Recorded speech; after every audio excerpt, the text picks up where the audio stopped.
we talked about. I can't even say it here. I can't even point to it. Yeah. It is an alarming thing for comedians. Renowned Hollywood comedian Tim Allen completely torched the woke people infecting the Hollywood culture and left them destroyed and exposed in front of the world. We all know that comedians can be a bit mouthy when it comes to criticizing someone, and that's why woke followers have always tried to cut off the comedian's freedom of speech about the new woke abomination. However, someone like Tim Allen, who doesn't even care about the opposition's strength or repercussions, can be a real headache for the woke culture, as proven by the comedian's jabs at Hollywood's current situation. I grew up life-changing with Lenny Bruce. The bit he did in '61 here in New York, I have to point to it to have to go read it. People read it. It changed my life about everything. Of course. About how it was amazing. I grew up on Richard Pryor. You can't even go back and talk about the book he wrote. Yeah. Tim Allen is one of the men who belong to the era of free and natural comedy. Throughout his career, Allen's fundamental principle was to bring smiles to people's faces with genuine and free comedy, sending his audience into fits of laughter. You know, and then what I got to do sometimes is explain, which I hate in big arenas, that this is a thought police thing, and I do not like it. But when I use these words, this is my intent behind those words. Yeah. Wow. So as long as you understand my intent, I still get people, well, just don't say it. For a country where comedians are being targeted for speaking genuinely and being scared to refrain from joking on topics made sensitive, Tim Allen sure has a lot of nerve to bring up topics like this and then defy the thwarting warnings on air. And I said, I'm not going to do that. Yeah, but they take it out of context and put it on Twitter or put it on Facebook. I'm surprised they haven't. I'm surprised they haven't, because I do use some provocative words, but I tell them it's words that really got from my parents. Yeah. You know, they said this stuff, and we talked about it. I can't even say it here. I can't even point to it. Yeah. It is an alarming thing for comedians, but my act has really been about family and kids and growing up anyway. But I was going to say, if Tim Allen has been following the tracks of traditional against the boiling waves of the woke culture, which is using its limitations and no-go zones to make more professions and careers succumb to those boundaries each time. However, to people like him, the threat of being subsidized to a minimal figure means nothing, as he speaks his heart without fear of the aftermath. That's exactly what happened when he challenged the whole woke culture on Twitter years back, when it was rearing its head at American society. His tweet made many wokies desperate and enraged, but Tim doesn't seem bothered by them, as he has a clear picture of how comedy should be in today's world. Actor Tim Allen sending social media into meltdown mode after posing this question. Who is the face of woke? Do wokies have a clubhouse in someone's backyard, or maybe a cute yet safe playpen somewhere? This news spread like wildfire among the woke camp, where there were tons of interviews and discussions on the panels, targeting Tim Allen for pointing his comedic gun at the dominant trend in society.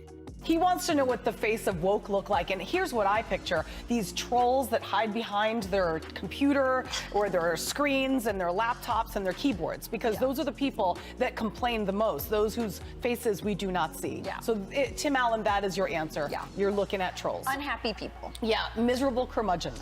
Tim Allen has been attracting a lot of woke followers towards him with his blunt takes on the prevailing modern norms inspired by weird principles. However, he remains rigid about his ideology and principles, which his predecessors passed on to him.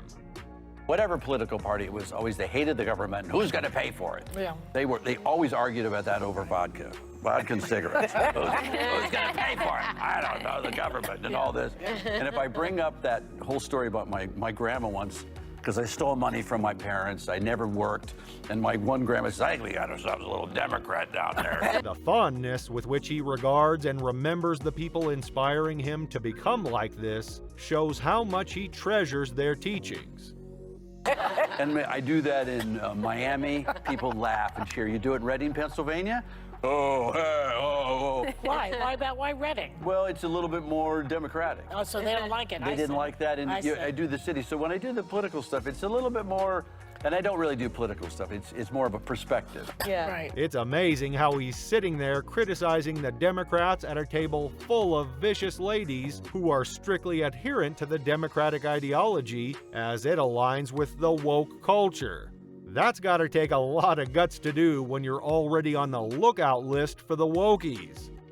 You went to the presidential inauguration, right? I was invited by, we did a VIP thing for the vets and went to the Veterans Ball, and so I went to go see Democrats and Republicans. Yeah, I went to the inauguration. You can clearly see how much Tim Allen resents being dragged into this mess, and he can surely tackle the situation whenever he's facing it. I'm not attacking you. You get in this town. I'm not kidding. You got to be real careful around here. You know, you get beat up if you don't believe what everybody believes. This is like 30s Germany. I don't know what happened. If you're not part of the group, you know what we believe is right. I go, well, I might have a problem with that. I'm a comedian. I like going on both sides. You can see how he literally sits across from Jimmy Kimmel, an ambassador of the woke media syndicate, and talks about how much it has been bringing a negative shift in society in terms of freedom of speech. We went to see the Santa Monica parade down in on Santa Monica Boulevard. Okay. The gay parade. Oh, okay. I thought when it's gay, I thought when there would be floats and stuff. You don't want to take a 5-year-old to that parade. You don't want to. I'm standing on it. Say, look at the music, and look, it's a fire truck with naked men on it. It's amazing how fearlessly Tim Allen can ridicule the ideology without breaking a sweat. There's no Bullwinkle. No, well, there's no gay pride parades have a different tone than Disney on Ice parade. And there's no ice for one There's no thing. ice. It's a lot of nude guys on vehicles. It's hard to. By the end, Jimmy Kimmel was so exasperated with his culture's constant humiliation and desperation that he tried to turn it on Allen. However, that was just another mistake that got him a proper lesson taught by the well-prepared Tim Allen. This is how much he loathes the people trying to control the lives of the public, manipulating them to join ranks in their cause without having any commitment or interest in their benefits and rights.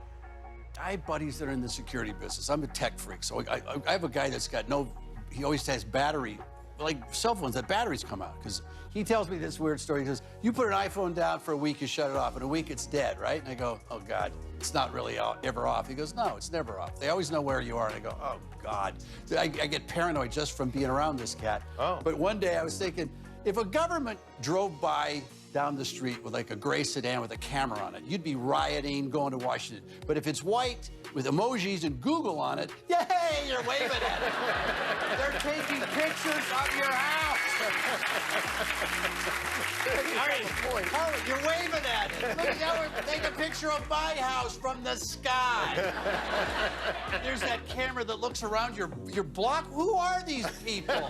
Tim Allen has destroyed the mentality circling American society nowadays. With the rise of a woke culture and its number of followers among the entertainment industry's top tier, he still remains a strong critic of a woke culture that alienates the traditions and entertainment norms of American society, destroying the legacy of comedy and entertainment.